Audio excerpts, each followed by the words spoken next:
কখনো কোনো খাবার আপনার পছন্দ হতো, আপনি তার প্রশংসা করতেন। পছন্দ না হলে সে খাবারটা আর নিতেন না। কখনো রান্না নিয়ে সমালোচনা করতেন না। ভালো খাবার থাকলে আল্লাহর প্রতি কৃতজ্ঞতা প্রকাশ করে সেটা খেয়ে নিতেন। খাবার দাবার না থাকলে হাসি মুখে বলতেন, তাহলে আমি রোজা। তায়েফবাসীরা যখন আপনার আহ্বান প্রত্যাখ্যান করে, পাথর মেরে আপনাকে এমনভাবে রক্তাক্ত করে ফেলে যে আপনার জুতোর সাথে পা আঠার মতো লেগে থাকে, আপনি প্রায় অবচেতন হয়ে যান। জ্ঞান ফিরে পেয়ে আপনি আল্লাহর কাছে হাত তুলে কোনো অভিশাপের দোয়া না করে আপনি বললেন, আল্লাহ, তুমি যদি আমার উপর রাগ না করে থাকো তাহলে এসবের কোনো কিছুই আমি পরোয়া করি না। আপনি আল্লাহর পরিপূর্ণ রহমত এবং ক্ষমা লাভ করে ফেলেছেন তা জানা সত্ত্বেও আপনি রাত জেগে নামাজ পড়তেন। এত দীর্ঘ সময় ধরে নামাজ পড়তেন যে আপনার পা ফুলে যেত।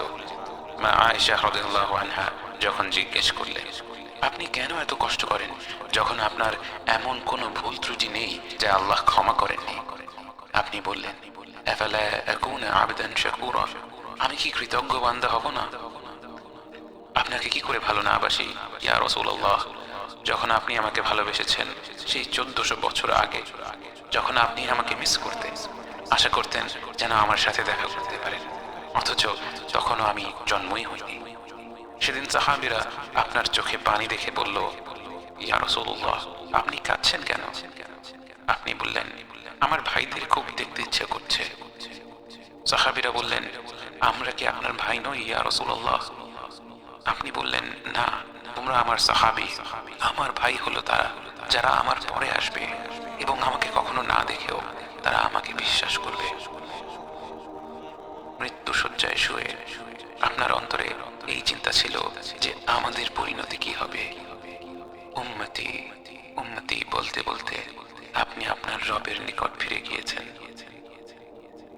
আজ আমরা আপনার উম্মতের অংশ।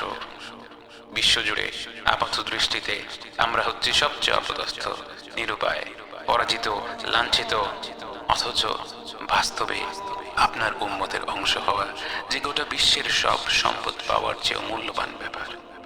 আজ আমার মনে যত আশা, যত আকাঙ্ক্ষা, যত স্বপ্ন, যত চাহিদা, সব কিছু পেয়ে গেলেও নিজেকে এতটা সৌভাগ্যবান মনে করতাম না যতটা মনে হয় আজ আপনার উম্মতের একজন হতে পেরে।